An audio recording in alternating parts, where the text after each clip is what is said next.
Yeah. Oh gosh, I can't imagine trifocals. Ooh, Lord. I had a sinus infection. Ooh. Took my antibiotic.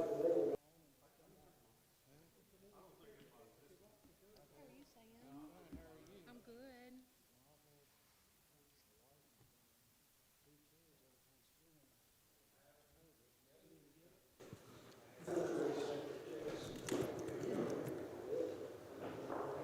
All right, we want to welcome everyone into this joint meeting of the city and county today, and I want to call the Simpson County Fiscal Court to order for this special called joint meeting of the Simpson County Fiscal Court and the Franklin City Commission. And once the mayor calls the city commission to order, we'll ask Mayor Dixon to lead us with a word of prayer, and then we'll follow that with a pledge to the flag. We'll call the City of Franklin City Commission to order. This is a special call meeting, and I will be glad to lead us in a word of prayer if everyone would pray with me, please. Our most gracious and heavenly Father, we thank you for this day. Lord, we thank you most of all for your great love, your mercy, and grace. And we thank you for this time that you have given us to come together as city county to discuss the business that would be the benefit to this community. Lord, we just ask you to open our ears, open our minds, and that we would say and do the things that you would have us to do in the order that you would have us to do them in.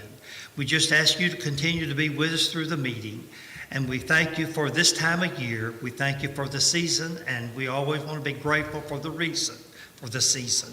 For these things we do ask in your name. Amen. Amen.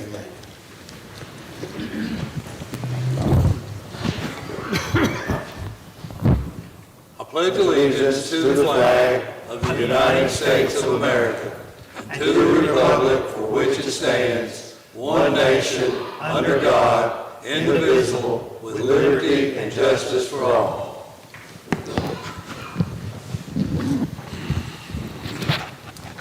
All right.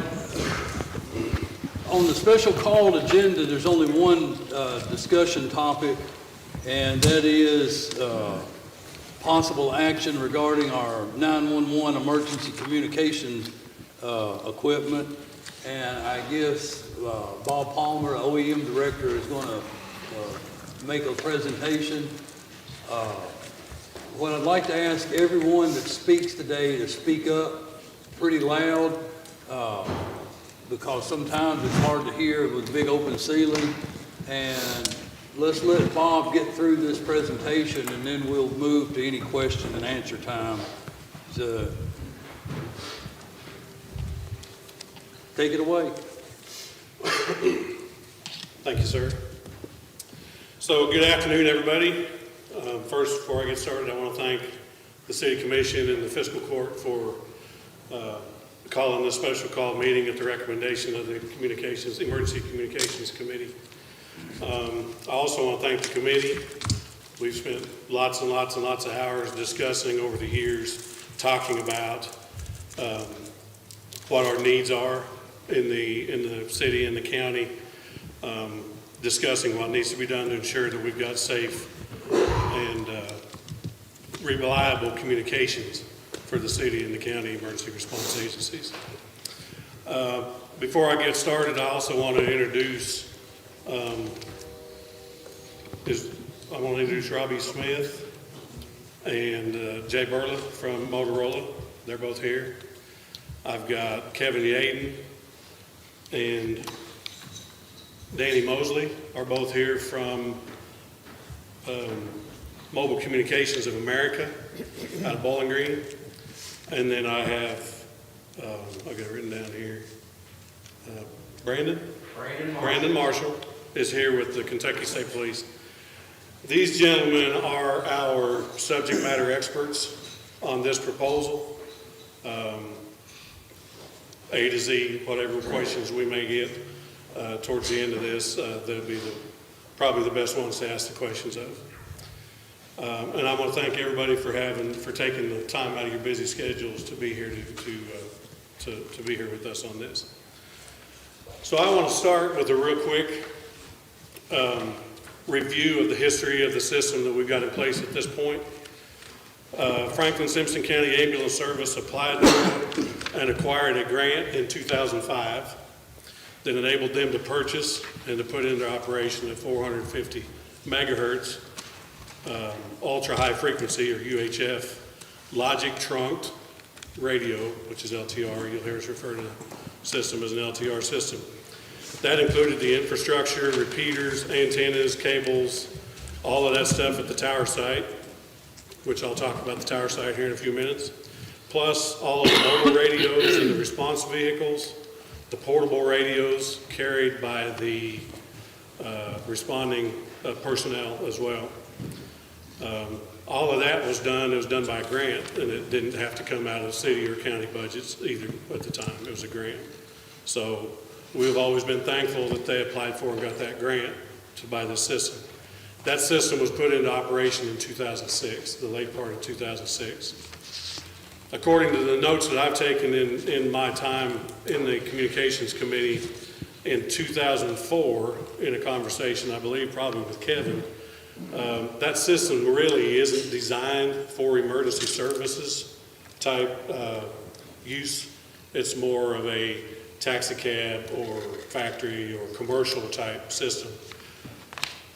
Emergency services use will most of the time put your equipment into operation, heavy operation throughout the day, and that system typically wasn't made for that. And it had a life expectancy of about 8 to 10 years is what is expected to be used. So our system that we've got in place has done well for us. It's been in operation for 15 years, daily operation for 15 years. But if you look at that 8 to 10 year lifespan, we're way overdue to replace it. The Emergency Communications Committee that I chair has met regularly over the years. And the first topic since I've been the chairman that I've always had on my agenda has been long-term system planning for our radio communication system. The reasons that I've had that on my agenda is, number one, because the equipment that we had at the time, or what we have now, we've narrow banded it as far as we can, according to the FCC requirements. And then we was also seeing a lot of small but concerning maintenance issues pop up. I also wanted to keep it on the agenda so that the members of our committee could keep it at the forefront of their mind. And I'm sure they got tired of hearing me say, here's this agenda item, we want to talk about radio equipment. But I wanted to keep it up on them so that we would know when the time came what we needed, what the fire department needed, what the ambulance service needed, what the equipment needs were for the system, law enforcement as well, for the city and the county. And also, as members of that committee, the city manager and the county judge executive, that gave me a chance to have their ear as well to let them know that this is coming. We're not going to be able to talk about this forever and ever and ever. It's coming. So over the years, we've talked about a number of things. We've talked about just keeping the 450 megahertz system going, replacing it with another 450 megahertz system. We've talked about talking to Warren County, and I'll talk about that a little bit in just a minute as well. We talked about building our own 700 or 800 digital system, including the core. As the city manager can attest, we've even talked about putting repeaters on water towers to expand and enhance our capabilities and our coverage.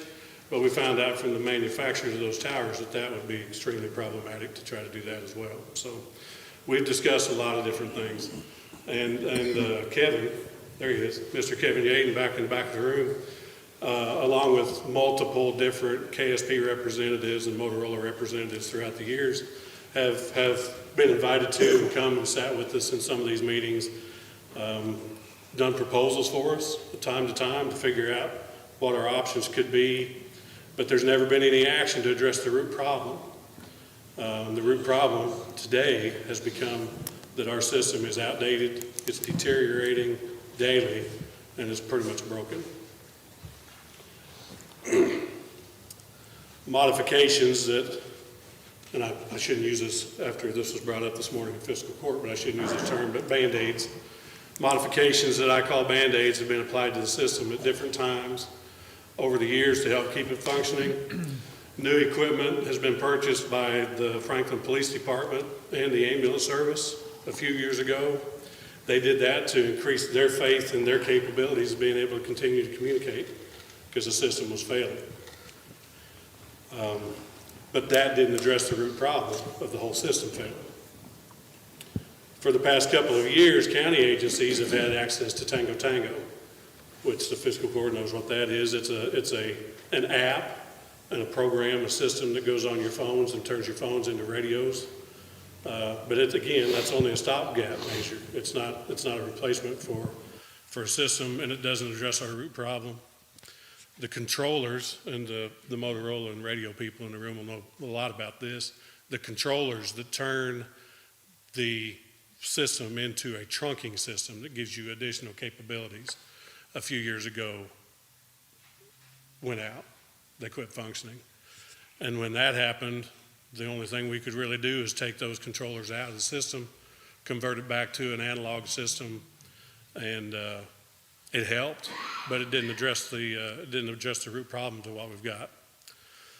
So now we've come to a time, in my opinion and the opinion of the committee, where Band-Aids are no longer an option for us. We can't do this any longer. We've got to do something. So it's now that we have to face our root problem with the system. I mentioned a little bit ago I want to talk about the tower site. Our equipment right now is on the tower site on McClendon Road, the Comcast tower site on McClendon Road. That tower out there has been owned by several different entities over the years, and thankfully they've allowed us to keep our equipment on their site free of charge. We've never had to pay for space on that. But when you have something free, there's also very little rights that you have with that. So when AT&T come along and said, we want to take that spot on that tower, we had to come up with the money to move our equipment. So we had to move the antennas, which worked out for us at the time because it took us to the top of the tower, helped us, but it didn't address our problem of the entire system. That building looks pretty good from the outside. From the inside, and the fire chief can talk about this if you ever have any questions about it. There's a lot of holes and stuff in that building to bring cables and stuff in. I think Myron's even seen it. You go out there and there's been squirrels and other kinds of rodents and stuff building nests and stuff in that building. Hasn't been maintained the way it needs to be maintained. Radio equipment and dirt don't go well together. Is that correct? They don't. So that dirty environment causes problems. The generator, as you can see in this picture right here, is pretty old. I'd say it was probably put in out there about the time that Franklin Cable put that whole place out there together. It's very unreliable. We had a power outage. I went out there to manually start their generator, and when I hit the switch, it was blowing water out the exhausts. Pulled the dipstick, the crankcase is completely full of water. This has been a couple of years ago, but it's unreliable. So that's not a big problem for Comcast because they've got 28 hours worth of battery backups on what little bit of equipment they've got in that building. But our equipment's on about 15 minutes of battery backup. So when the electricity goes out there, we lose in 15 minutes, we've got a communications failure. And at 3 o'clock in the morning, I can't put my pants on fast enough to get there in that 15 minutes. So, to remedy that problem, you can see there's a spot on that picture for a proposed generator location. To remedy that, I applied for, and we actually were awarded a Department of Homeland Security grant to purchase a generator and put it in out there so that we could be confident that our equipment was going to continue to operate in power outage situations and ensure we didn't have communications failures. As soon as I was informed of that grant, I contacted Comcast, and then we started the communicate back and forth. I need to talk to this guy. I need to talk to that guy. Nobody in Comcast can make a decision. They're so big, getting one person to make a decision is impossible. So when they finally made the decision, I was informed that Comcast has to do a big upgrade on their system out here, which includes a generator. I went, well, that's nice. but we still want to put our generator out there, so we got our equipment on our generator, and they turned us down. They don't want 2 generators sitting there to confuse their maintenance people. Enough said on that. So having equipment at a location that's not owned by us has become problematic as well. So as you remember, back in September at the joint session, I brought this proposal to the joint session that I thought could get us moving in a new system. During that conversation, Marty asked me to reach out to Bowling Green and Warren County to find out if there was something we could do with them. I asked them, their chairman, they had a special called meeting of their communications committee, invited me to come up to it. Luck would have it, I wasn't able to go because I was at home in isolation with COVID. But I see Ronnie pretty much every week, and afterwards we had lots of communication. And for a number of different reasons, it's been determined that what Bowling Green and Warren County can offer to us isn't what our committee has determined what we need for a lot of different reasons, and we can discuss those if you want to when we're finished. So last week, after I received this final proposal, I distributed that to the county judge and to I think the city manager, the mayor, and hopefully everybody's got a copy of it. Had time to review it, see the associated pricing. We've made ourselves as a committee available for questions if you had anything, and be able to see it before our discussion today. So we've had a lot of people ask why. I want to address the 2 elephants that we've got in the room right now. First elephant is, why is this what we need? And the second thing is, why is now the time? So the first thing is, why is this what we need? Again, in a communications committee meeting a few years ago, it was announced that KSP, or the state of Kentucky, would be moving forward with a project to network the entire state onto a one platform that communities across the state would be encouraged to join on to. That initiative would connect many 700 or 800 digital platforms together, and when it's completed, it's going to create true statewide interoperability. So after hearing that became a large kind of conversation piece for us. It wasn't the only thing driving our ideas and our concerns, but it's, for a lot of different reasons, it's something that made it to the conversation pretty much every time we have a meeting. Because of what it can do for our emergency services locally, as well as when we have to leave the community.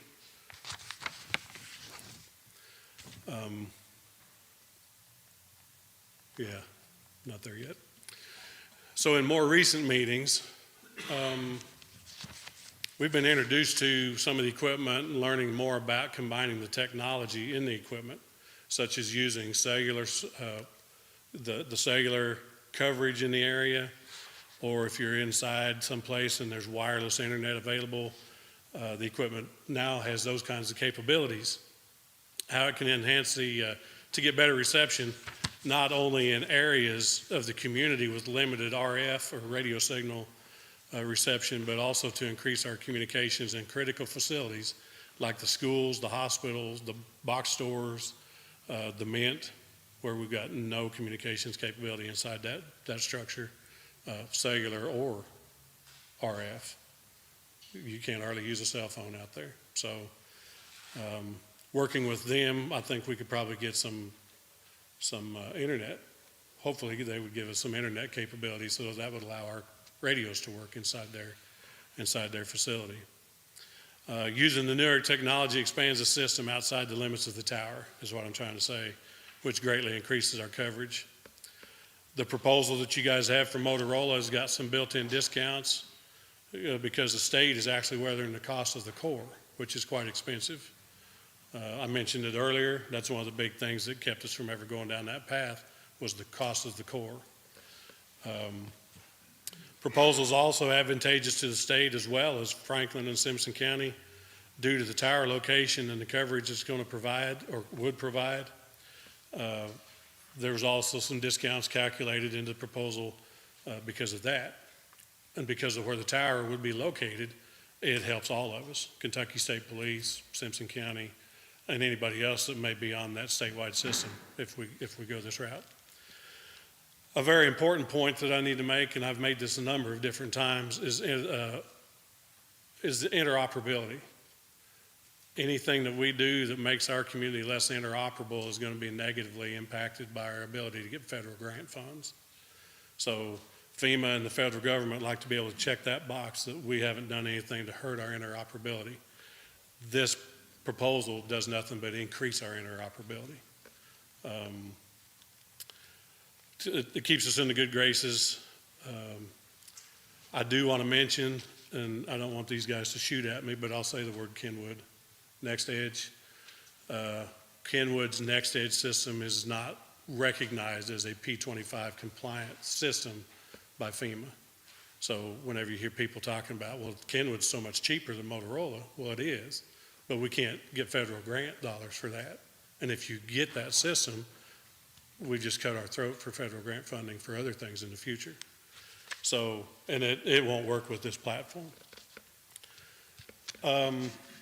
This solution not only gives us better coverage throughout the city and the county, but if you look at these coverage maps, and these were in the proposal, everything that's green is where the coverage is. Right now we struggle, this isn't necessary, but we struggle a lot sometimes in different areas in our community to have coverage. But with this system, it gives us that, and that's just around Simpson County. As the system's built out, the state turns green, and that gives us all kinds of additional coverage. This is extremely important for response agencies, for mutual aid, automatic aid, and what we've seen recently is pursuits by law enforcement, getting into Warren County and not being able to communicate at all. Even our dispatch centers in Warren County, reaching back to our tower here and then getting over there, it was problematic. Some of the radios are tri-band radios, UHF, VHF, 7-800 digital. That allows fire and some of the other, those agencies that have those radios to have true interoperability with the other communities around us that aren't on this yet or may not come to this. We're still going to be able to communicate with them as we get their frequencies programmed into it. So that includes Tennessee, which we have a fair amount of trouble communicating with some of the Tennessee communities. This would allow us to be able to communicate with them on mutual aid responses. So the other elephant in the room is, why is now the time? Well, I've been talking about it for a few minutes and I'm just about done. As I've presented, our current system is broken and it's failing. I don't think anybody's going to dispute that.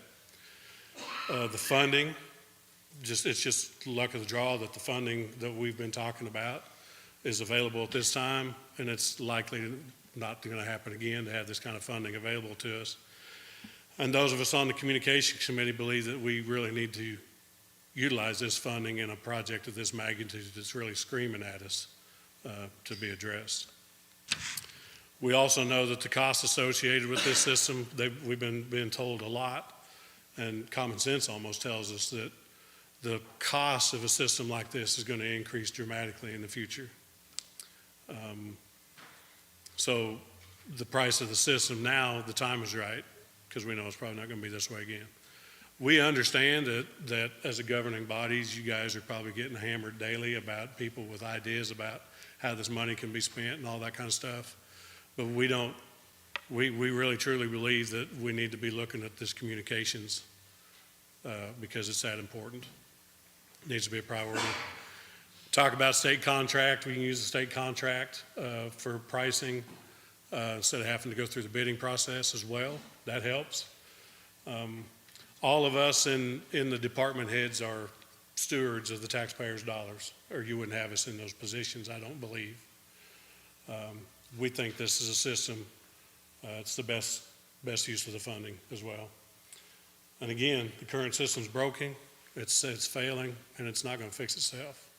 It just can't. So to bring this to a close, I just want to make a quick statement, and then we'll open this up to questions and answers. The members of the Emergency Communications Committee believe this is the best opportunity. Let me back up. We have voted unanimously. I do want to say that. We voted unanimously for approval of recommending this proposal to you guys. We believe it's the best opportunity that we've seen, especially in the most recent past, to replace our broken and failing communication system with the right equipment for each one of the emergency response agencies. We've talked about this for years, about what is necessary, what we need. It expands our capabilities of communicating locally as well beyond our borders for many years into the future. And honestly, kicking the can further down the road or applying more Band-Aids is not an option for us anymore. I don't want to sound like doom and gloom right here just before Christmas, but we are getting very critical with our system. And we just want to ask that you guys look over this proposal seriously and consider it, and hopefully get a vote on it and approve it for us. So that's all I've got. I want to, again, thank you guys for your times, for being here, and I'll answer what questions I can, but the subject matter experts are sitting over here to my left. Bob, what is the life expectancy? Oh, I'm sorry, I didn't hear you. What is the life expectancy of this equipment? I mean, Of this, this new digital equipment? they can answer this better than I can, but my understanding is through the process of the updates and the equipment, I think it's well past 15 into 20 years. Would that be? Can I hijack for just a moment? Hijack it. Brandon Marshall, Kentucky State Police Communications Branch. So, If you don't mind, come up to the microphone, because it's being broadcast live, and it's being recorded, and when the general public comes and says, why couldn't we hear that guy talk? I say because he was so Because he camera was shy, so far away. he couldn't get in front of that I doubt very microphone. seriously that you all have trouble hearing me talk, so. Well, we won't, but the people out there in Absolutely, video sir. land will. So you talk about the life expectancy of the equipment that's associated with this network. So first, I've already introduced myself. I have 3 children, all right? So I've got a 16-year-old son, I've got a 15-year-old son, and I've got this radio system. All right, this is my legacy project that we're leaving behind from the Kentucky State Police. And it is built, as Mr. Clark said, Mr. Palmer, I'm sorry, sir. I've been called worse. Makes the two of them, and the day's not even over yet. That's right. So this system itself has some key advantages over what the Kentucky State Police utilizes today. When I go out and I talk to, and one of the many roles that I do is I'm also the SWIC, or the Statewide Interoperability Coordinator for the Commonwealth of Kentucky. So post-2001, September 11th, it became very apparent that digital radio was a thing that was going to be around for public safety officials, right? They were going to convert and start to utilize digital radio. Well, when they crashed the towers and public safety officials were running in and some were running out at the same time, you had as many public safety officials responding to that incident and that scene as could get there, right? All from different precincts and districts, and when they all showed up on the scene, they found out there was something missing. They could not communicate with these other agencies because, similar to here what we have in Kentucky, you've got different agencies in different counties, all operating on different platforms. Somebody mentioned Kenwood Next Edge. So your existing system today, what is your existing system? Is it digital or analog? Analog. Analog. All right, it did concern me a minute when you all talked about it being a commercial grade radio system. I'm assuming those are MTR 2000 Motorola radios then, right? So Motorola is just as guilty of selling proprietary hardware as Kenwood Next Edge, so I'll call them out right here on the spot. They offer a Moto Turbo product, which is those MTRs are based on that technology. And that's very accurate. It's not an interoperable product. So the Project 25 standard, or the P25 standard, is the digital standard that the federal government recommends post-2001, post-September 11, that all public safety officials use. Now, does that give you instant interoperability with other agencies? No, it does not. So there are still 3 different spectrums of radio frequency that you can be operating on. So you all are UHF now, or in the 450 megahertz band. 70% of the public safety responders in the Commonwealth of Kentucky operate on VHF, or the 150s. Probably the reason you all didn't go VHF is because you couldn't get a channel licensed in VHF at that time. Am I accurate on that? I would assume that to be the case, because there's only a limited amount of spectrum out there. Only so much radio channels that you can utilize. All right? And they're probably taken up by your neighbors because they all want to be on VHF, because that's what everybody else in Kentucky's on. We're not on VHF either. We're on UHF for the simple fact of we couldn't license a system on VHF. Well, why are we moving to 7 and 800? For the same reason. Right now, there's not even any UHF spectrum left. So now we're licensing in 7 and 800 and hoping to bring the rest of the state on board. So post-2001, September 11th, it was noticed and noted that public safety need to be on a common platform and have some type of interoperability. Millions and millions and millions, I believe $500 million was dedicated for interoperability in the United States. It was money given out somewhere around 2009 called the PSIC grant, or Public Safety Interoperability Communications Grant. And Kentucky was awarded right around $14 million. $14 million doesn't touch building a statewide radio system, right? So what did we do? We went out and we put in different control radios at different sites that allow people to change channels. I saw your sheriff in the room earlier. Sheriff, when you're operating on scene and you are working in a dangerous situation in a public safety environment, how logistically possible is it for you to grab your radio off your hip and change channels and make sure everybody else knows to change channels to go to an interoperability channel? Is that a practical decision for you to do on the fly? Can't happen, not even considered permanent. Right. So that $14 million that we got and we used to offer that system, it's just not practical. It really doesn't work out well, right? So in order to tell your sheriff to, okay, you can be interoperable with Warren County, you just got to change channels. He might be in the middle of a firefight. You can't change channels. I see somebody with the fire department here. So when you're crashing into a burning building to rescue somebody, can you change channels and attempt to call for help from a different agency or precinct? No, the ones we have auto weight with, I cannot contact them directly. I would have to call them on the phone and have them switch their radios or go to an old radio in order for us to talk. It's not practical, right? So in the real world, when the boots are on the ground, that's not how that's ever going to work. I'm walking away from your microphone, and I apologize. So a common system and a common platform across the Commonwealth is what we've always envisioned. So I went out and I tried to obtain funding for this for over the last 10 years. 4 years ago, I finally got the first award and the commitment from the legislative body to build this system.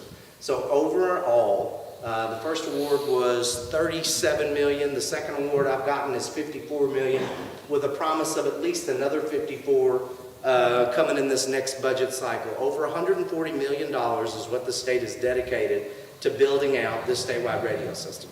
And the legislative body loves the state police. Don't mind saying that. They dote on us. They try to, they believe in our mission. They believe in our mission statement. They think we do good work, and they show us support wherever they can.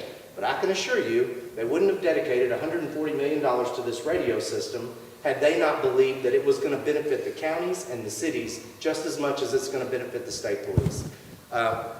This system that we're building is an attempt to do that. It's an attempt to create a common platform that Simpson County or the city of Franklin can or cannot join. Your choice. Completely up to you. It's not going to be a mandate. There's not going to be a requirement. It's going to be a tool in your toolbox of you can use it or you cannot use it.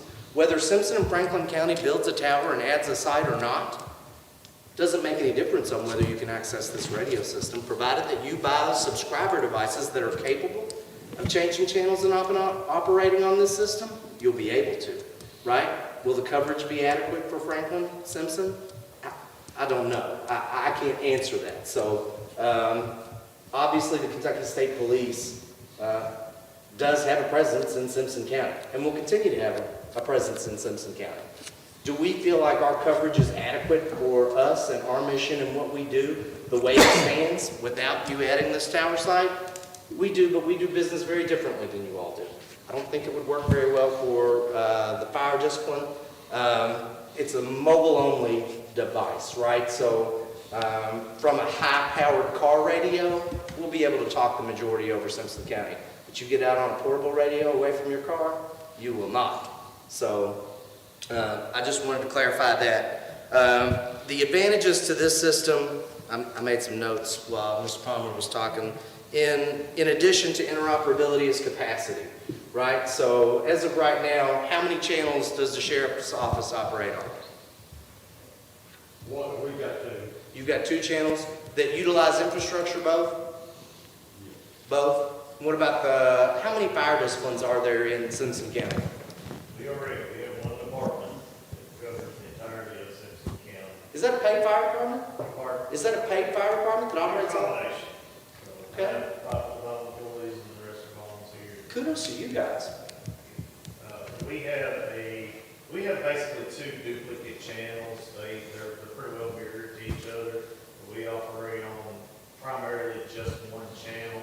The other just serves as a backup if that one goes down.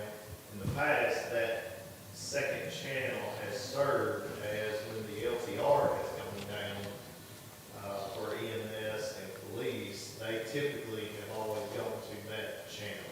So it's always kind of been there just as a safety net for that. Got it. How many agencies share your channel? We're the only ones that operate on a routine basis now. I mean, all the agencies have access to it if they need to. EMS on their own channel, they don't share the fire channel? Yeah, EMS is on their own. Any other law enforcement on your own channel, PD? We share the same channel with us. Who is?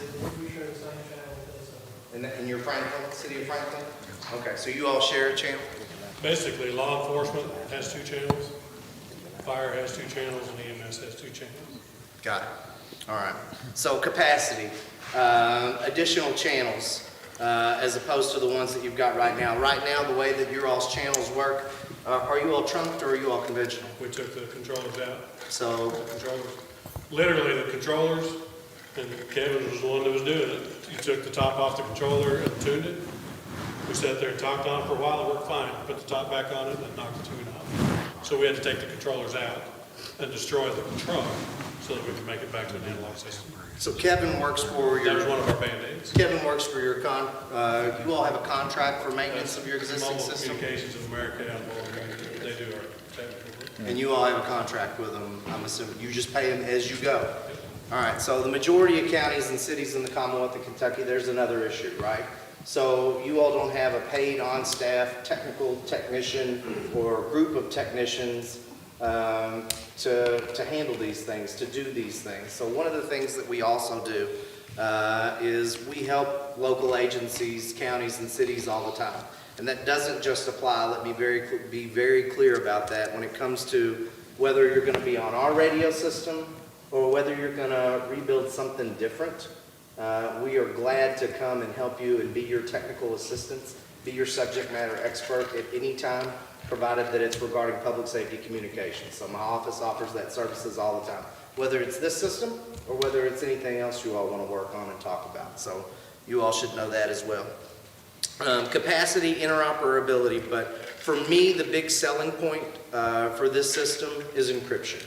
Right, so encryption is going to allow your public safety officials to operate privately, discreetly. All right, so in 2015, we had a trooper, Cameron Ponder, who was shot and killed in the line of duty. As he was broadcasting his last call, a scanner was scanning our radio traffic because it's unencrypted and rebroadcasting that message over Facebook.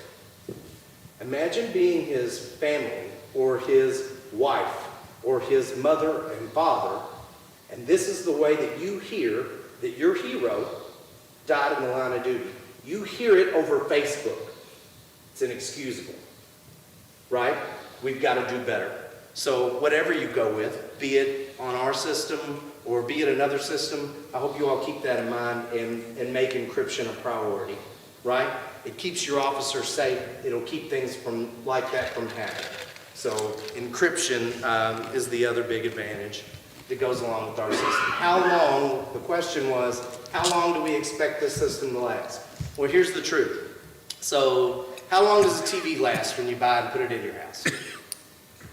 May last 5 years, may last 10 years. How well is it built? With the right maintenance, obviously you can make it last longer. I think you all have done you said your system was put in 2006? And it sounds like you all have done a really good job at making it last past 10 years. So we like to think 10 years. Does that mean this system goes away in 10 years? Absolutely not. So one of the things that we're ensuring is that this is a technical platform that can be upgraded. Because here's what I can't do. I can't show up in front of the legislative body 10 years from now and say that $140 million you all gave us 10 years ago was great. By the way, we need to redo it again, and now it costs $300 million, right? We're not going to do that ever again. So one of the things that we're trying to embed in here is maintenance and SUA, meaning the radios that are in the rack today, 10 years from now, they'll be upgraded and changed to new radios that are in the racks. So we've got to go out and get sustainment funding. So it's great. I think that somebody told me that you all were looking at using federal dollars to buy and put in the system. What happens 10 years from now? Are you all going to have that same CARES Act funding or ARPA funding to refresh and replace a $3 million system? Do you want an answer, or is that a rhetorical question? It's a rhetorical question, sir. It's a rhetorical. We're in the same boat, right? So the state's in the exact same boat that the cities and counties are in right there. So we've got ARPA money available to us, and we're going to do good things with it. But what happens 10 years from now when this system is gone? Here's what I'd like to see, and this is why one of the reasons we want to partner with local agencies. I want you all to be a part of this system. I truly do. If it doesn't work out for you and it's not the best solution for you, I don't. I want you a part of our system because here's what I want to do. I've got maintenance and SUA on my equipment until 2032.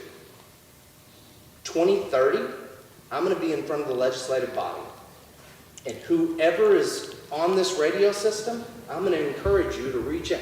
I told you all earlier, the legislative body loves us. They do. But you all have representatives right here in Simpson County, right? I can't reach every arm and every body for that sustainment funding. Local government can. You all can do that. We cannot. So in 2030, I'm going to be knocking on your door if you're part of this system, and I'm going to say, come with us. Come with us. Come. And if you believe this is the best thing that you all have ever done for public safety communications in your county, if you believe that in 2030, come with me to the legislative body, and let's ask them for sustainment funding, for maintenance funding, for the life of this thing. And let's keep it going forever. So how long can it last? The platform itself will allow us to expand and build upon it as time goes on. Provided that it's funded, we should be able to keep this up indefinitely, or until radio is not the thing anymore and it's all satellites and space helmets or whatever's going to happen 50 years from now, right? Well, you know, it's hard for a county of this size to come up with $2.8 or $9 million. It's a lot of money. Absolutely. And of course, we don't know. You said till the year of 2030. That's right around the corner. Yes, it is. You know, can we come up with another $3 or $4 million? I have no idea. At that point, I don't know.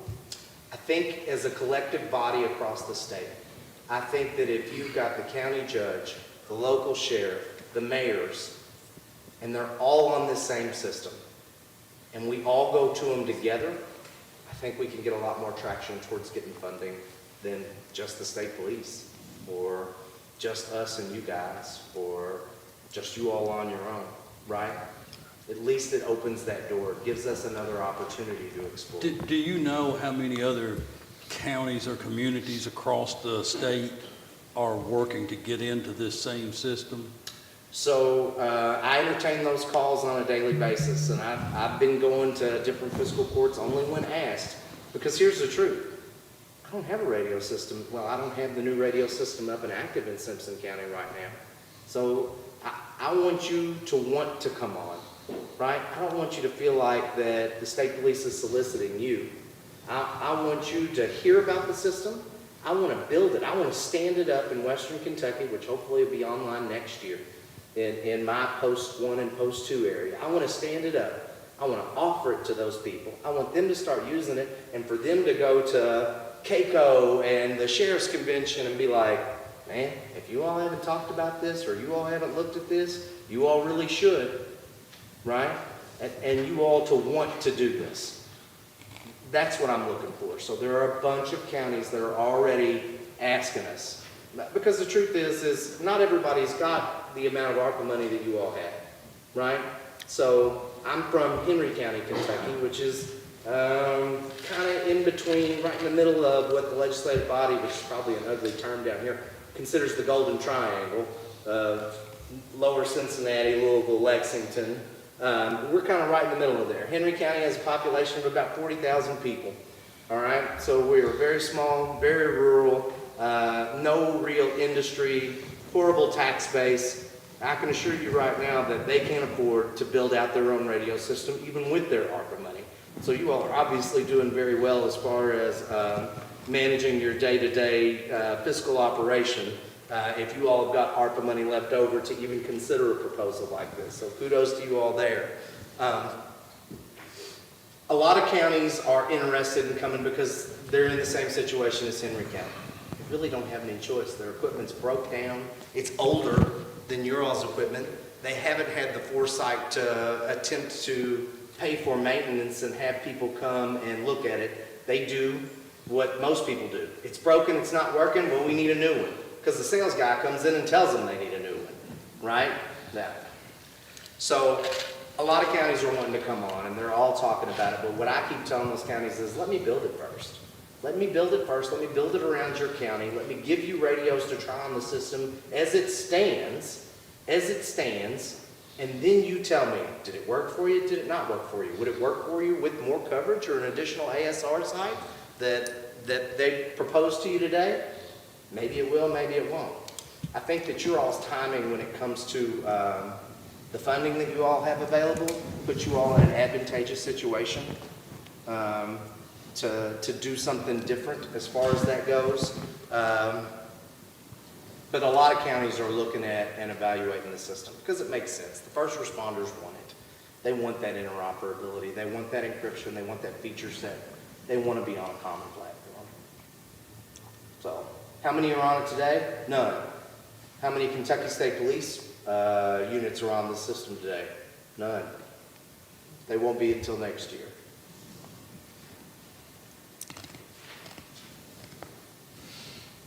But when it's up, the equipment we have will no longer interact with it. The equipment we currently have. The equipment that you currently have? No. No, it won't work. But it does it today, right? True. Yeah, I mean, it doesn't today. So would you be losing anything? No. But you're not gaining anything either. We're losing time.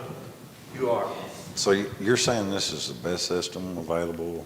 KSP can use it, correct? No, but we're building it. Well, what kind, if KSP is going to be using this system, we'll put it in, what kind of contribution will KSP make to help put this system in this county? So the contribution that we're making to put this system in your county is we're providing the actual system, right? The core. They're providing So the core. there's back-end equipment that costs millions and millions of dollars that allow these sites to operate and run. That might be a good question for Jay to answer. Your site will be operating off of our cores. And by partnering with us and using your site, you're saving yourself millions of dollars on back-end equipment, And the other thing you're doing is you're expanding your footprint. So you're not standing up a single tower to have coverage in Franklin County, or I'm sorry, the city of Franklin or Simpson County. Now you've got the overlapping coverage from my surrounding tower sites that overlap into your county. You've got that additional coverage. And if you decide that, how many times do you all transport or extradite somebody from somewhere else across the state, Chair? We're out of the county Every day.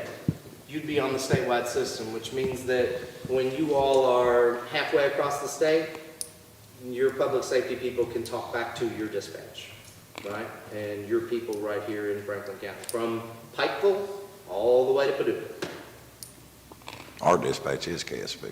You all, we dispatch for you all. Are we taking care of you? Are we doing a good job? Tell the truth. If This you is could a tell good me- time if- for that. Apparently, Turn that camera off, let him answer honestly. He hesitated. apparently we don't have enough coverage, Yeah, on your existing system. but I hear no big complaints or anything. Yeah. Now, with this system, would you have any dead spots? So one of the things that people like to talk about is the coverage, and I'm sure that Motorola has probably presented you all with their coverage maps. So I'm certain that when they show you those coverage maps, you're going to see white spots, right? Or blanks or holes. Absolutely, there's going to be dead spots. For a vendor to come in and tell you that they're going to give you 100% radio coverage, portable or mobile statewide, they are lying to your face. So they can't do it. So I don't have my cell phone on me, but everybody in this room has a cell phone, right? How many billions of dollars do AT&T and Verizon spend in a year on the coverage in their networks? It's just radio. It's the same thing we're doing, right? Only it's commercial grade equipment. It's actually trunked radio, the same thing that we're putting in. Do they have 100% coverage? I'm sure when you went into the AT&T store or the Verizon store, they told you, they probably maybe even showed you a map. They probably had it posted on the door of how they covered your entire county and They area advertise on perfectly. TV every day. Right? Yeah. I'll tell you. Can you hear me now? Yes. Right? So it's a fallacy. So the idea that you're ever going to have 100% coverage countywide, nobody should be pitching you that. How It's pipe much, dream. We how can't much afford it. better will it be than what we have? That's a good You know- question, and I don't know what your existing coverage maps look like. I can, in my office, do an independent study and cut the cards on your sales team and your vendors. And look, I beat them up constantly, but I mean, we are using their system, all right? We're buying from them. Motorola is our partner on this system.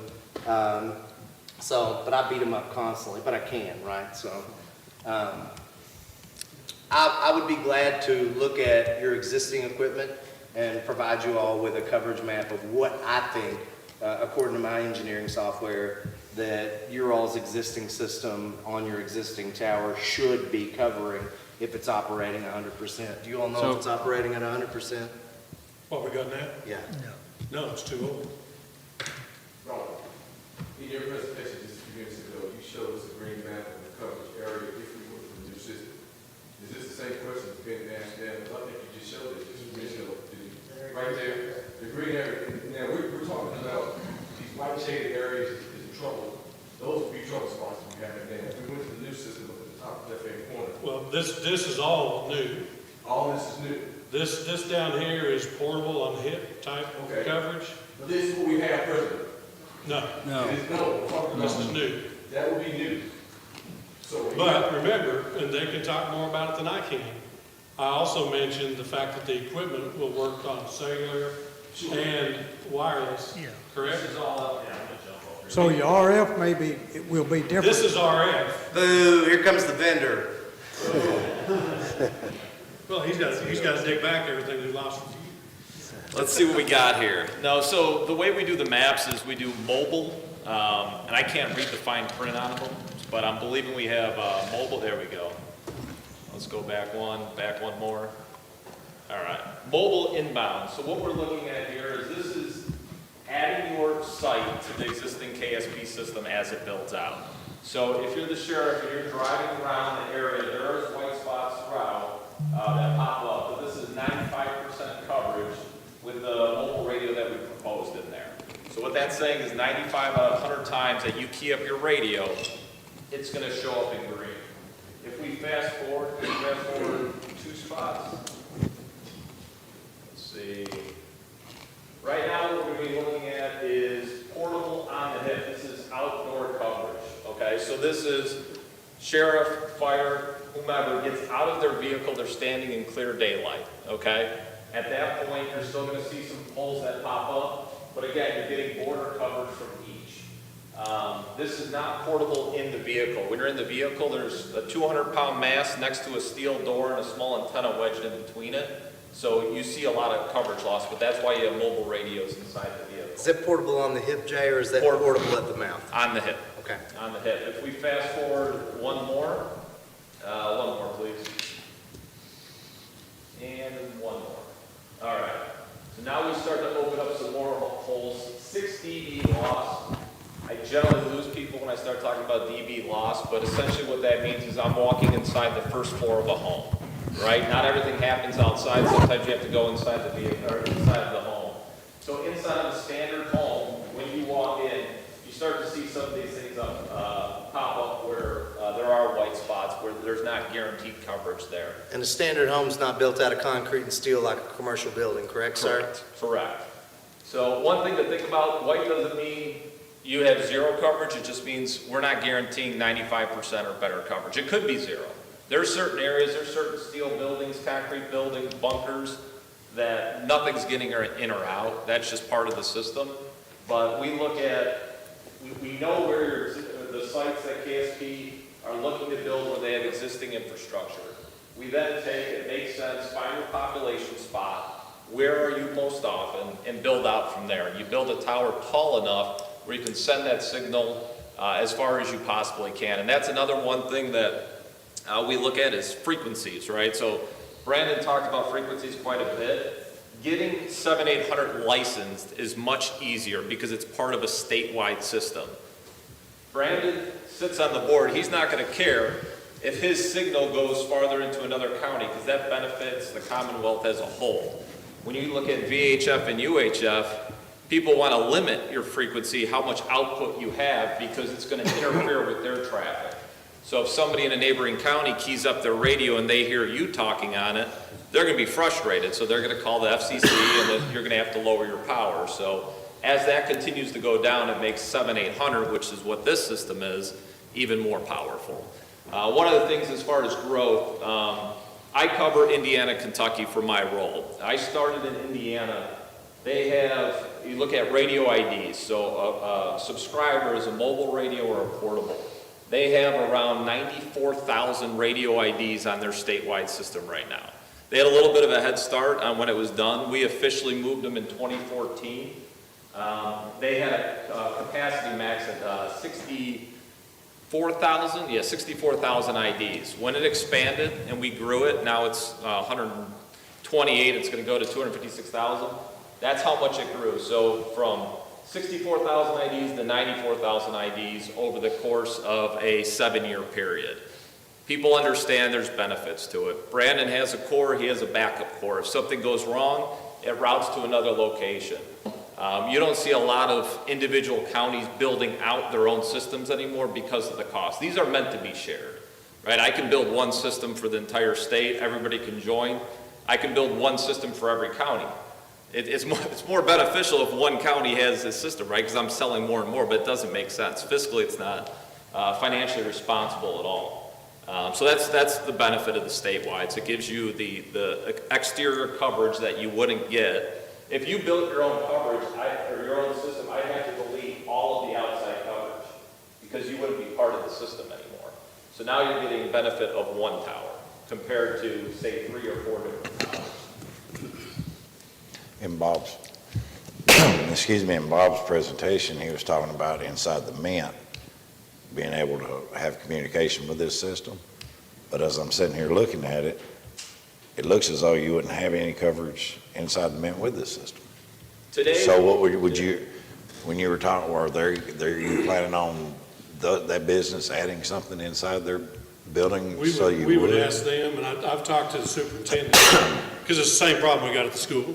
Mm-hmm. We did an exercise 2 years ago. We did an active shooter exercise, and the fire chief and the police chief were standing shoulder to shoulder like we are right now. and could not talk to each other on our system that we have today.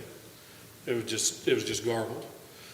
With this new equipment, with the wireless and cellular may not do us any good, but at the school system, superintendent said they would beef up a wireless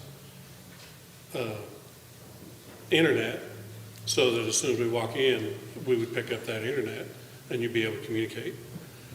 But we can't pick that up, even with the equipment we have now, we couldn't pick that up even if they beefed it up.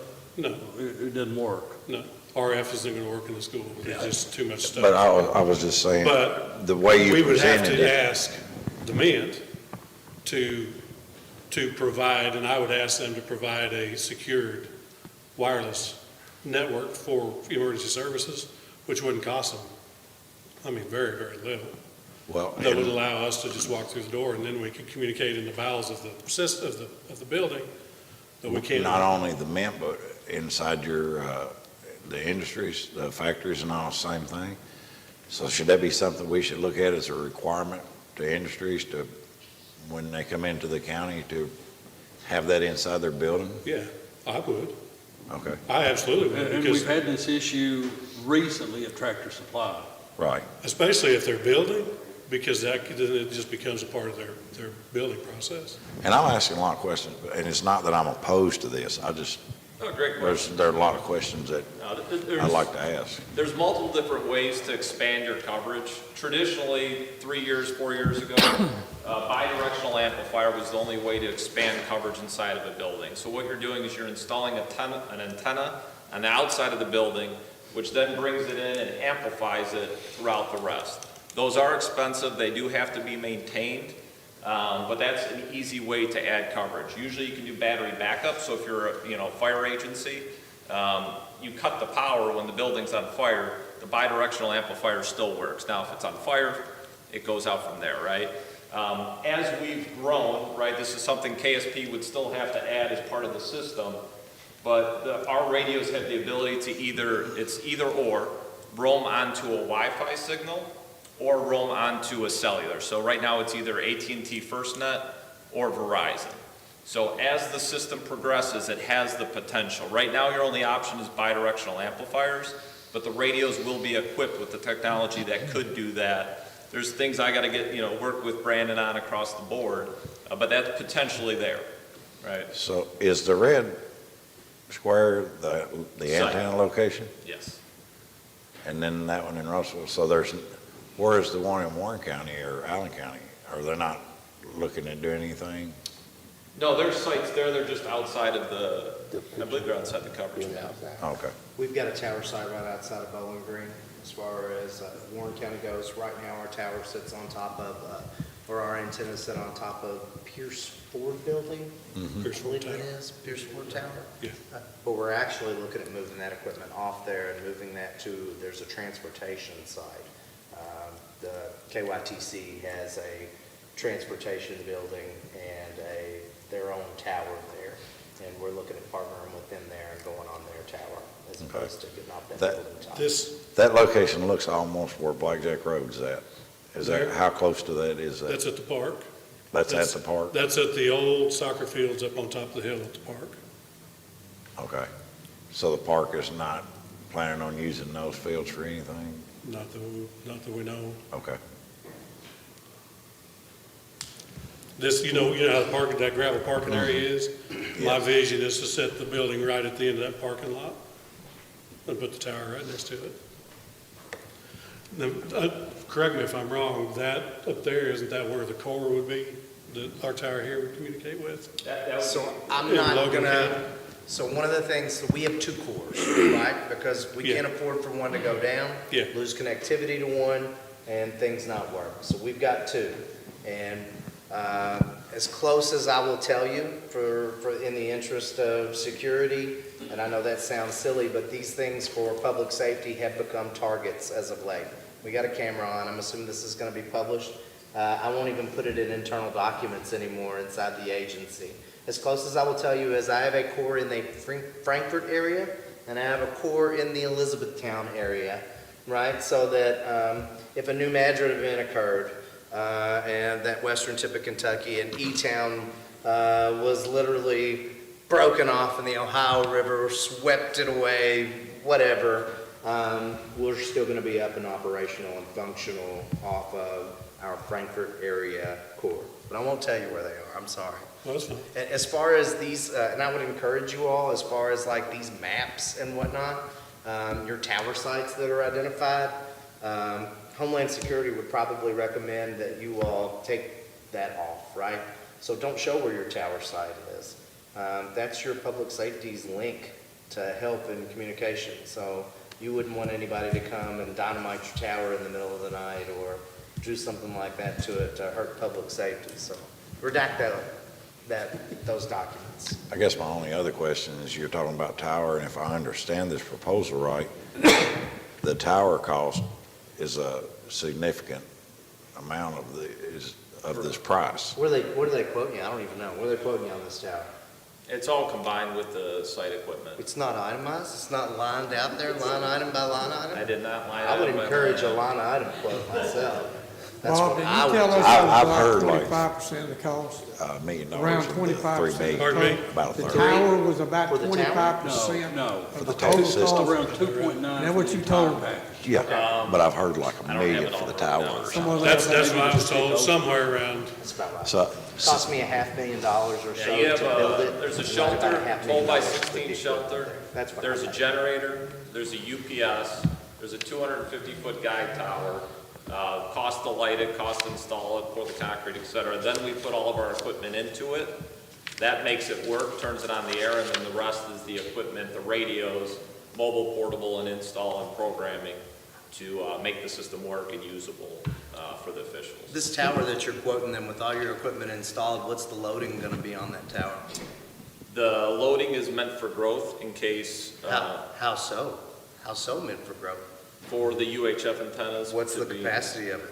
Is it 50% loaded? Is it 70% I'll loaded? have to look I at would that. request that Say- it be 50% loaded, if you all were gonna do that, because that tower itself is a potential revenue stream. So just like they talked about with their, yeah, you better hit your paper. I'm gonna look at my. All right, you I get don't it have done. everything memorized. So just like he talked about with AT&T, wanting to move things at a tower that you all are on now, and they pay $1,000 a month to use somebody's tower, right? That's the going rate. If Crown Castle or American Tower Corporation wants to build a tower in your backyard, it's probably what you can get from them, right around $1,000 a month is about the going rate. But just like AT&T wanted to pay to be on that tower, which caused you all to have to move your equipment off that tower, when you all build and own your own tower, there's a potential revenue stream for Simpson and Franklin County, provided that somebody from the You gotta private quit sector. saying Franklin County. I'm sorry. I work in Franklin County. maybe It's the Franklin city of County giving us some money. Is Franklin County gonna help us pay for this? We can reach out. I'm not sure. That's why we get his mail. I'm not sure. My question a minute ago, the reason I was asking about the tower, has anybody checked to see, or is it even feasible? There's a lot of cell phone towers in this county. Are you prepared to pay $1,000 a month without existing? So I'm building towers and buying towers. Well, I'm just sitting here Because I thinking- can't afford, I've got capital project dollars to build towers, but what I can't commit capital project dollars to doing is leasing or renting tower space down the road. Well, I don't it would be something you could look at if that was, is it feasible to spend $1 million building a tower versus paying $1,000 a month to rent? For me, it is, because. I mean, it would take a long time at $1,000 a month. But also, To- if they to build pay it out the $1 right million. way, now you've got a revenue generator as well. So you can have the tower pay for itself over time. But I mean, the question, I mean, yes or no, could you look at the cell phone towers as a way to keep from having to build this tower? You probably could, but Okay. here's the catch on That's that. the only question I have. Yeah, but I will say this, But Marty, why did they decide they did not want to rent that tower in your stuff? If you've got a contract signed with somebody, they can't just automatically decide they don't want to do it anymore. what I will say is this, so here's where they want to build this tower. It's not an accidental location, right? It's probably right in the middle of Simpson County or very close to it. It's nowhere near Franklin County, I'll tell you that. Good. At least you know geography. We got you. So, yeah, well, the football coach was my geography teacher in high school, so I could have learned more, I'll be honest. But I was quick. So, you know, provided that geographically, that tower site that you're talking about leasing, if there's one that is centrally located and you all wanted to explore leasing, you could. I'm not a leaser. I don't want to pass down tomorrow costs that may or may not be able to be covered. I'd rather pay for it today Right. with the funding I have available. I wasn't saying that's the way we should, I just wanted to know if that option has been explored. I would say to that point, we have many sites that are leased. Generally speaking, they're $2,500 to $4,000 a month with the amount of antennas that we're getting with the microwave dishes to put on there. If you find a local that owns their own, that's willing to do something like $800-900 a month, that's definitely a value. But if you're going to any of the top vendors, their job's to make money off of them. They will not be charging you $1,000. They'll be charging closer to $2,500 to $3,000. I've seen that in a couple different counties throughout the Commonwealth that we're doing projects with right now. So, Okay. But it is feasible if it exists. The one thing you run into is you start to settle for location on the tower. Hey, I need the microwave dish at 220 feet. Well, we don't have 220 Verizons there, but you can have 195. So now we got to go higher somewhere else, or there'll be loading concerns. So it's like, hey, you have to pay for. So there's benefits and there's also risks associated with joining somebody else's. And they're sold off a lot. That's a high value item that people are buying and selling consistently. The large vendors are spending a lot of money buying leases out from other places. So. You know, obviously, I know there's a lot of pros and cons in anything you do. You can make pros and cons out of anything you do. But one of the things that obviously we're definitely here for today, and we know that there's been a breakdown in communication in this community, even with law enforcement. And we've had a demonstration given in some of our previous meetings where we've had those problems happen.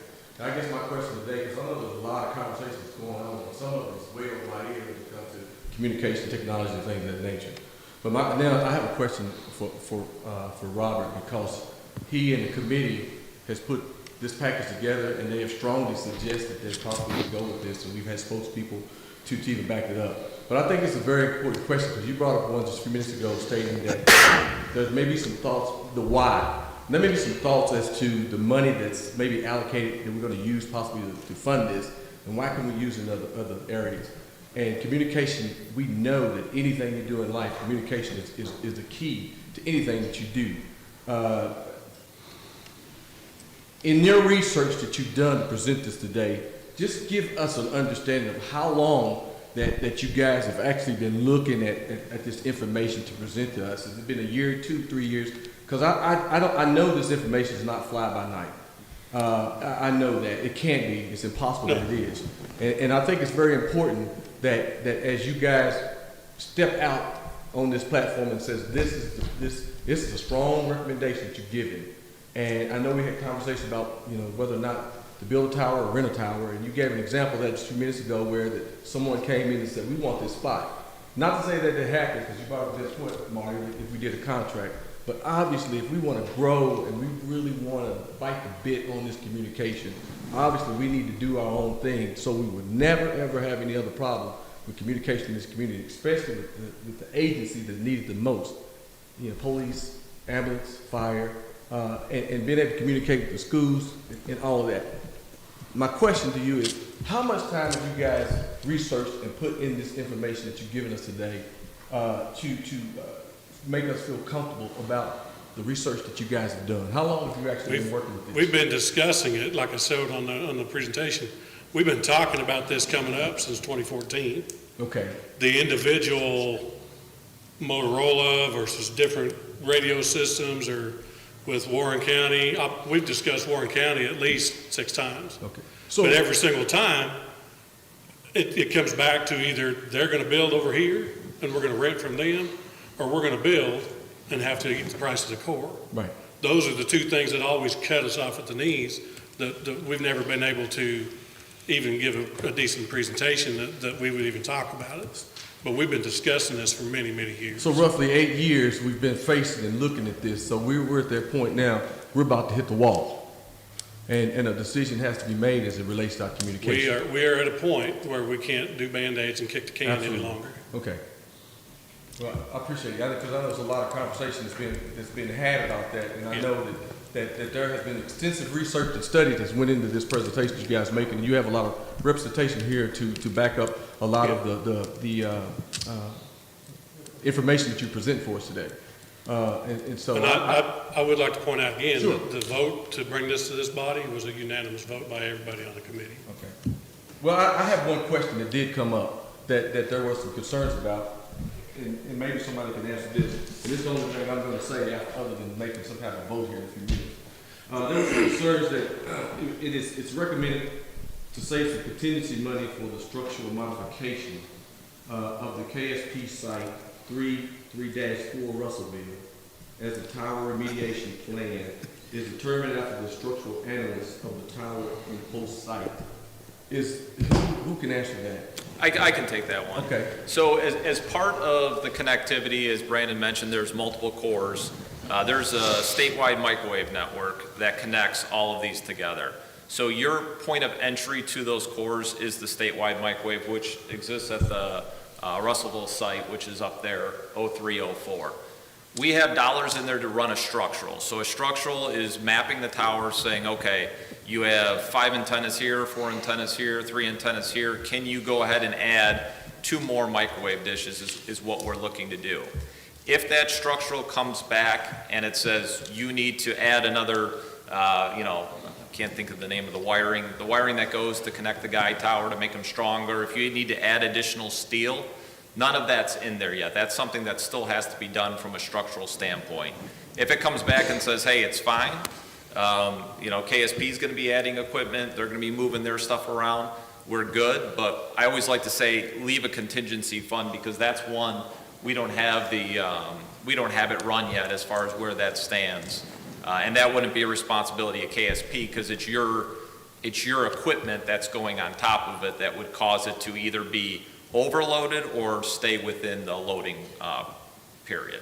Not your new tower. Your new tower, that's not part of it. It would be your connection point into the KSP system. My tower. Okay. Yeah. Bob, I'd like to ask you a question about the towers. Probably these guys here don't know where that site's at. Probably don't, but it's real close to a rock quarry. Very close. Are you referring to your new site or site. mine? Yes. And also, it's not knowing how the guide would be on that pole, but that used to be real close proximity to our landfill. So my question is that the blasting they do, of course, where my office is at versus where this tower is at, it's just less than a quarter mile. I can be in my office and my office sits there and shakes because of the blasting. Will this affect the tower? So first I'll tell you that I'm a radio engineer, not a civil engineer, right? But I would assume that I am in the business of building a lot of towers, right? So we've got 100 and some odd towers in the state now, and we're building 4 right now. We've got 17 more in the works and another 30 to complete this radio system. So I'm pretty versed in this, although that's not my card, right? That's not my forte. I would assume if you've got a rock quarry, similar to the rock quarry that's down the road from me in Henry County in Lockport, Kentucky, that quarry is a limestone quarry. That's Pretty correct. solid ground, right? Pretty solid ground for a foundation for anything, even if there is blasting going on nearby. So, have you all had any issues with homes near the quarry? Yes, Oh, you have, huh? yes. Yeah. So one of the things that they'll do before this tower is built is they'll do a geotechnical survey. And basically what that involves is they'll go in with a huge drill and they will take a core sample down into the ground, right? And they'll pull that back up and they'll say, this is the exact type of ground. Then they'll take into account what's the average wind that you get in this area.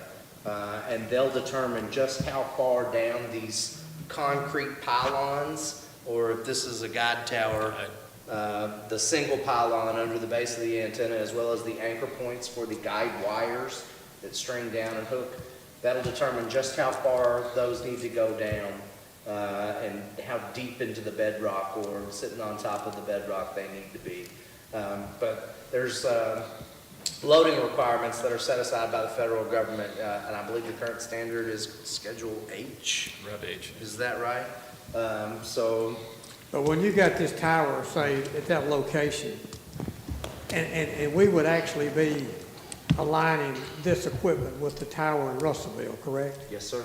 So that window gets pretty small. I mean, we got a big open area here, but we got a very small window of aligning these pieces of equipment, correct? Yes, sir. Very small. So that was a question I asked. Over a period of time, the reason that tower, Bob and I have had many conversations. The reason that tower is there is because that's either a piece of property the county owns or the city owns.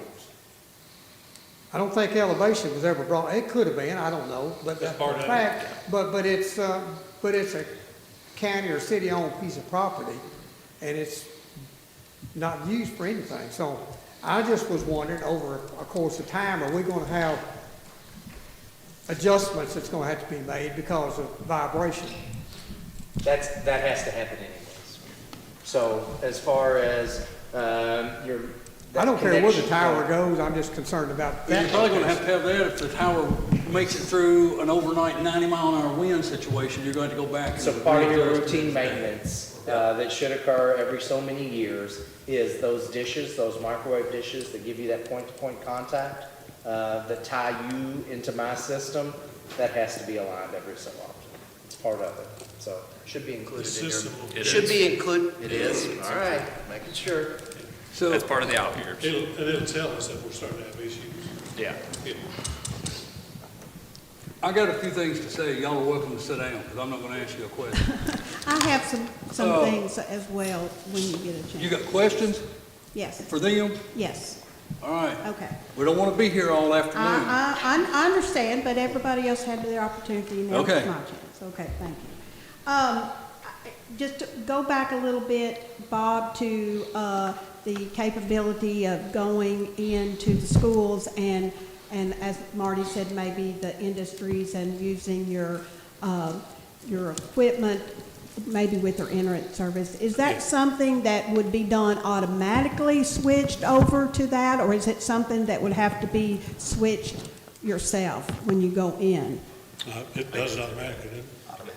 Yeah, so in the event, it's either Wi-Fi or LTE, or actually if it's a BDA, it's generally about a 3-second window. What's happening is the radio's sampling to understand its signal strength. When that signal strength drops below what we call a recommended level, it's going to say, what else do I have? And if that's available, it switches to there. It won't switch back until it's even higher. So let's just use a number of 52. It goes below 52, it's going to switch over. We can program it to say until it's at 62, we don't want to switch it back because there is that 3-second delay. And in that time, we don't want somebody who's in fringe coverage going back and forth, back and forth. So down the road, you see, I mean, Wi-Fi is what it is, cellular what it is. There's a reason we build LMR systems, because the redundancy, the way we back them up, generators, UPS, it's more resilient. But we're finding ways to kind of bridge the gap between the two different styles. But from your point, whether it's the sheriff or fire, they won't have to actually switch the channel on the radio. They're going to get a different tone. So it's kind of like a double beep. They're going to understand that they're on a different, but it's operating the same way. They're still talking. So if I'm on Wi-Fi and Brandon's on LMR radio, it's still coming across in the same talk group. There's no differences there. Great question. One other thing, I know we've talked, Bob, you've been talking 7-8 years about this system, and it's obvious that we need a safe, secure, and reliable service for our communication systems. And by going with this system, as you mentioned, we would have the back-end equipment that you'll provide, overlapping coverage in areas, statewide system capabilities, and the ability to use the pricing from the state contract. As well as the technical As resources. as well as the technical resources. And I know that this window that we have to make this deal with you is, I think, December the 17th to sign. This contract you're talking about, though, is for 7 years, but we're talking about the equipment possibly lasting for 10.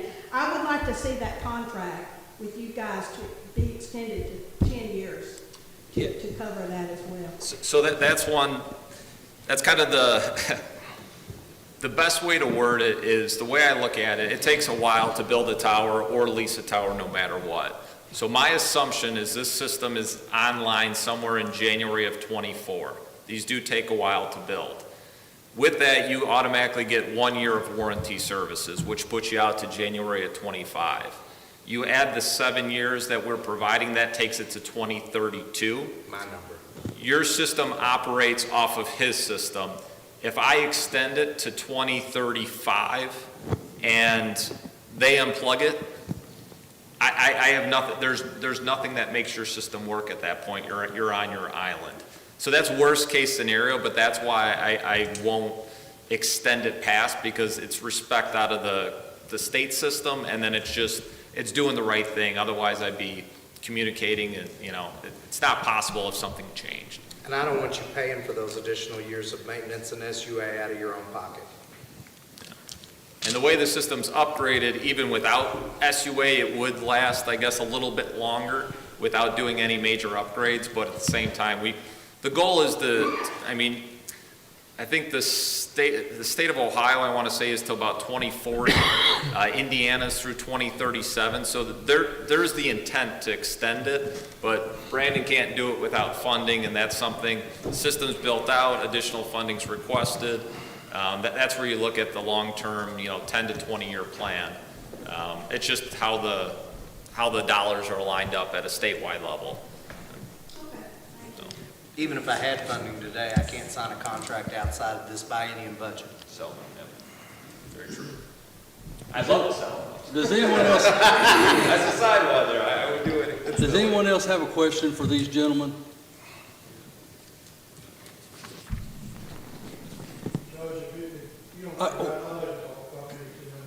You can have all the minutes you want. I'd like to say something before you do, Chief.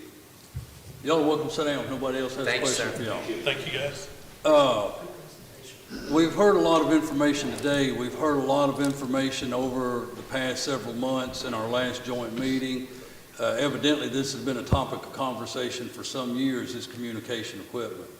The ones of you here on this fiscal court know for the last 3 years that I've said this, and the 3 of you in this room that I served 8 years on the city commission know that I've said this. Our number one priority in government is public safety, period. It doesn't matter how many other things we do well. If we get public safety wrong, we have failed this community. I've heard the sheriff talk about the equipment and how it works. I actually heard with my own ears how poorly it was in a recent pursuit that went from the west end of the county through the east end of the county out through southeastern Warren County, when we had units talking on the radio and no one was responding.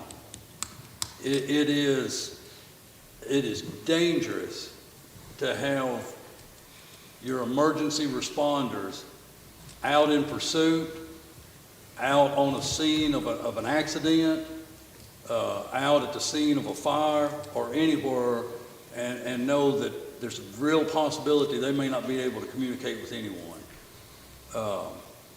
I know that what we're talking about here is a lot of money. What is this community worth? What's a life worth? What's a life worth? And you're right, 10 years from now, the federal government's not going to hand us millions of dollars. In fact, if the federal government continues, here's the answer to your rhetorical question.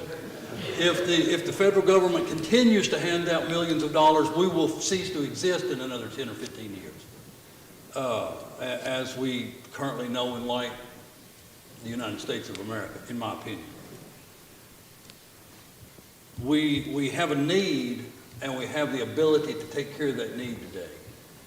We could talk forever and forever about what other possibilities we could look at. Could we do this? Could we do that? By the time we get through talking about all of that, the equipment we have will be in a trash can. We'll still be 3 years away from doing anything, and the cost will probably be 50 to 100% more than it is today.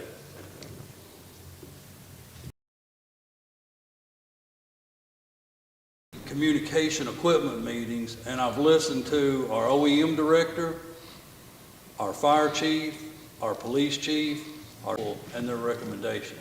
If we don't trust their recommendation, then we're undermining everything that we've asked them to do for this community.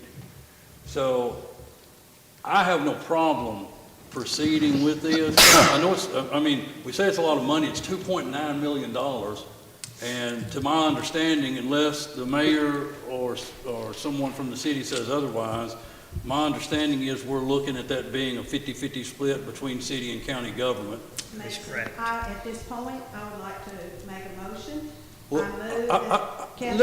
Let me finish before we start making motions, because I think. This will take care of what you were saying. Yeah, well, I think it would help us if we have any of our local folks here, such as if the chief or the sheriff or the fire chief I see right here, if any of them would like to address any concerns, I think it'd be good to hear from those folks, because those are the ones we've trusted to operate these agencies and to put their life on the line every day to help look out for the lives of all the citizens in this county. It's Simpson County, by the way. I just want to make sure you understand that. Yeah, Chief, if you want to come on, that'd be great.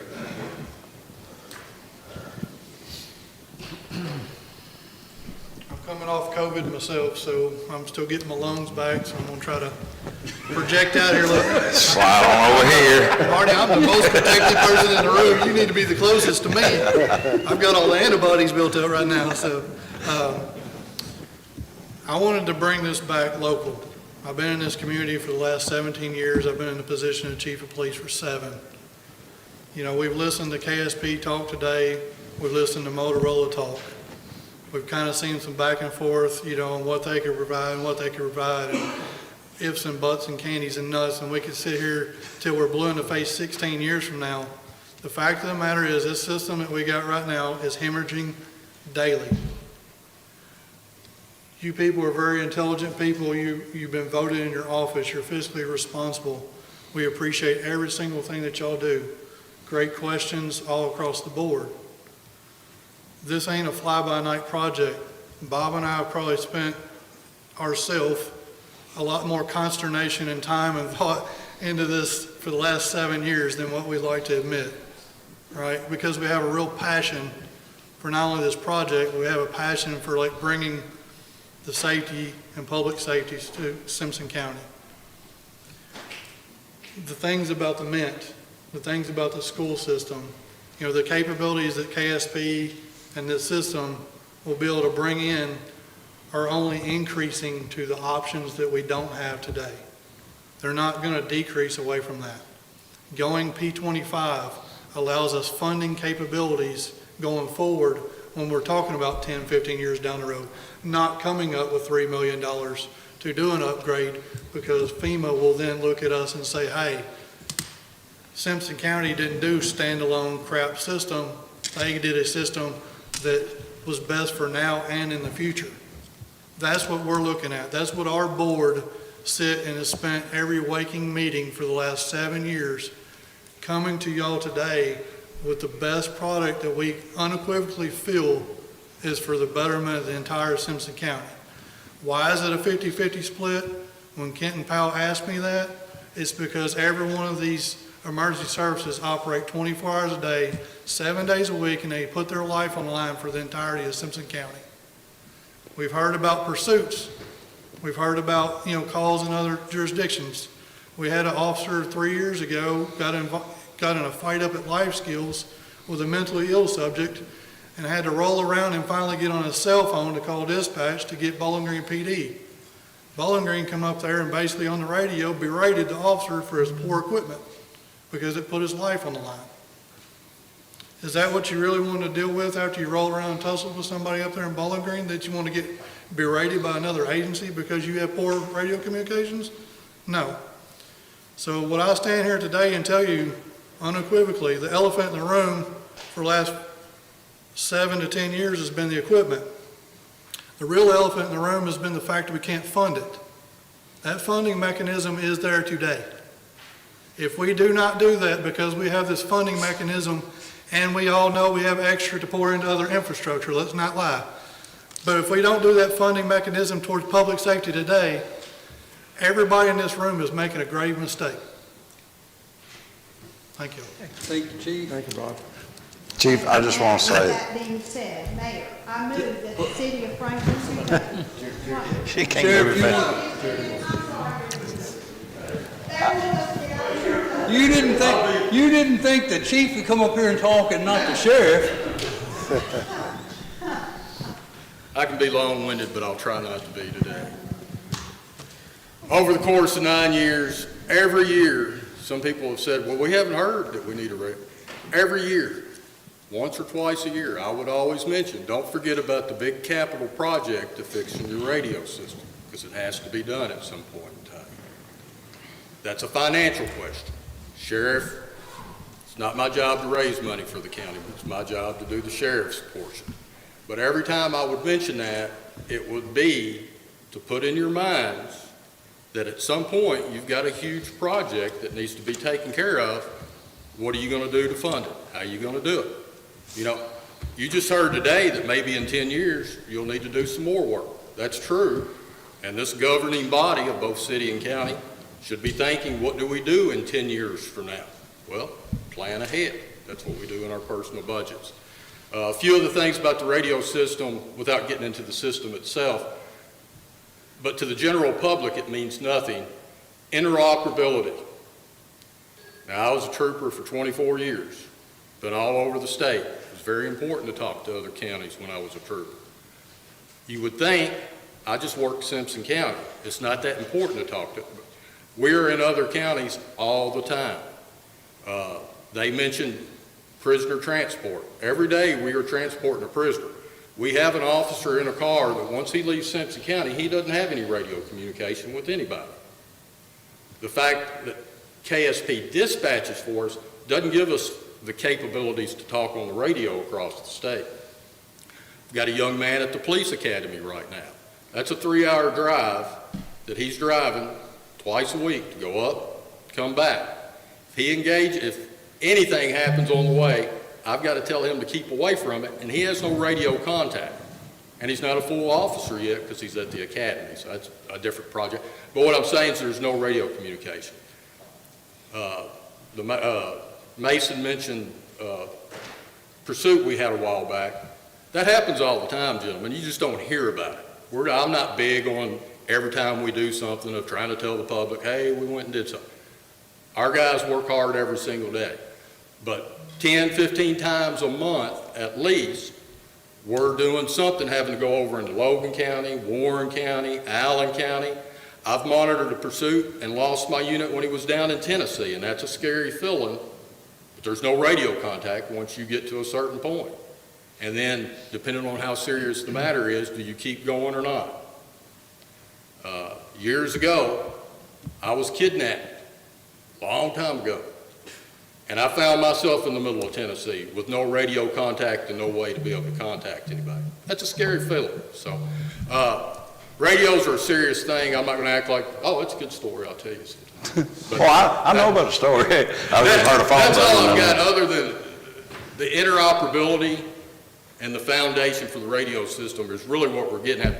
Once you get that in place, the little things you can fix with the new system. And I think, Sheriff, unless I'm really misunderstanding something here, the current radio equipment that we have at the point it was 10, 12, whatever years old, the equipment we're talking about right now, even with it being 10 years old, if we keep it updated, will still be in a better place than the current equipment we have at the time that it was 10 or 11 years old. You're not saving money.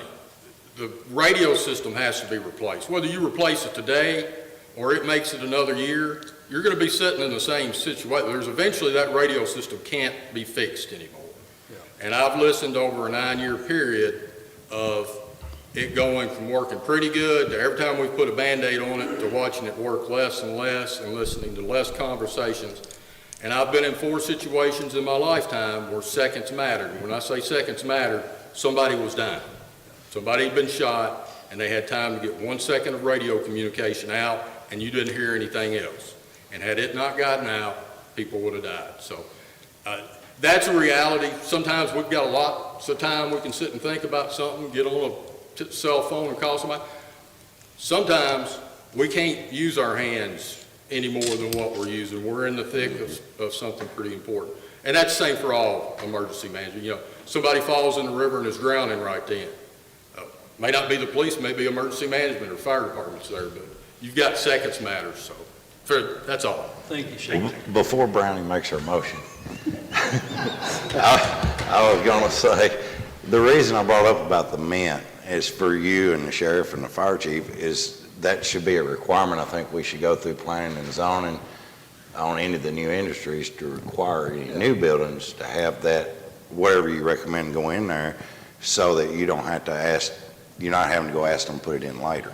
And that's not, I can't imagine it's a very big expense, but that should be a requirement. And then I would assume the men $1 million and, project, it won't be. no, it won't be that much, but that's something just for regulation and for future, that's what we should be doing. Yeah. Right. Brownie, knock yourself out. I just want to say something. First, I think we all have heard all the information, and a lot of us have been involved in this for some time. And we've had a committee working on it, and I think we all concur that this is a need and this is the time. And I'm personally ready to take a motion. I won't hinder you any longer, Brownie. I move that the city of Franklin, Kentucky accept Motorola Solutions proposal dated November the 1st, 2021, contingent upon similar approval from the Simpson County Fiscal Court, with the payment terms and conditions to be included in an agreed upon interlocal agreement between the city of Franklin and Simpson County Fiscal Court, and further authorize the mayor to sign any and all documents necessary to effectuate this transaction. I'll second, Mayor. Okay, we have a motion by Commissioner Bennett, we have a second by Commissioner Stewart. We'll have a roll call vote. Commissioner Williams? Yes. Commissioner Bennett? Yes. Commissioner Stewart? Yes. Commissioner Powell? Yes. My vote's a yes, and that motion carries on the city of Franklin. Well, gentlemen, y'all heard what the city done. I mean, you've heard all the discussion. You got information this morning about ARPA funding and how all that works. So I guess the only question is, where is the members of the court on what we need to do? I'll make a motion that we accept this bid. We have got we've got something back that we can spend this ARPA money. We can't spend money we don't have. Cannot do that. We do have word back to the county. I'm not insinuating the city, but the county, we can spend some of our ARPA funding. I second it. So as part of your motion, Myron, are you saying that we'll also enter into this interlocal agreement with the city to cover 50% of the Yes, cost? yes. Authorize the county judge to sign any documents that are necessary to I just left all that out. affect you? Yeah. So that's part of your motion? That's good. And you're good with the second? Yes. Any question or discussion? Are we doing the 5, 7, 10, or are we just doing the, I think today we're making a motion to do it. I think we'll have an ability to determine how we want to do the financing and funding. so that has never been said. We get this passed, when is the money due? That's something we need to work out in the local agreement and how we're going to do it. I think the preliminary from the city. It's just the public can't hear what you're saying, Chief, if you stand back And there. what I just said to him, the amount has been in here, but it's never said when Is there a certain From, amount down, from the or? city perspective, because of the time span that you have to allocate and fund the ARPA money to commit it, which is 2026, the city's looking at the five-year finance option. So what, a part of the interlocal agreement that they would be looking at with y'all would be obviously the 50/50 percentage incurred. The other things are the proposal goes through the fiscal court, obviously. So the asset forfeiture, or the asset itself would be owned by the county, included in the interlocal agreement. Any insurance costs incurred with the tower site or any of that would be at cost at proportion through there at 50% as well. So is that correct? That's correct. So we could just pay our part We could pay our part in whole if we choose to do so. and not have to pay any interest. I think we need to wait on this till we can sit down. Yeah, I think. I know, the- it was a the preliminary how- question, How but we though. pay it is, we've got time to determine, because it's not like Motorola wants a check today. Well, that's good. Because if they do, they're not getting it today. Marty, what we're looking at is like working the next several weeks over the interlocal agreement portion of it, because we have time. The December 17th portion to enter into the actual agreement, which is the motions today. And is what's important. also as Jay is aware of, because of our email communication, Stites and Harbison is currently reviewing that contract, because there could be some wording that has to be altered or changed in that contract for it to actually fit the mold of the ARPA funding.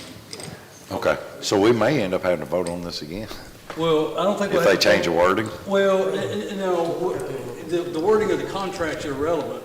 It's just that we're agreeing to do this. It's just like what Stites is gonna want to see in there, most likely, is that it says that this is for 911 emergency communication equipment. Yeah, and And I- anything that's needed, you can send, and I'll have. Yeah, I mean, it's just. That's fine, It's just- that's fine. Yeah, Absolutely. okay. I will add one thing, if you don't mind, on the payments. There's two options. You can either fund it where it's broken into a payment plan. It's essentially 25% down, 60% at shipment, 10% at when it's turned on, and then 5% when it's completely signed off on. Or you can do a lease finance. And at that point, if you do that, it's either a 5, 7, or 10-year term. It could be shorter, 2 years or a minimum. But if we do that, then the first payment would be scheduled, it's 13 months out, it'd be technically fiscal year, so it'd be January of '23.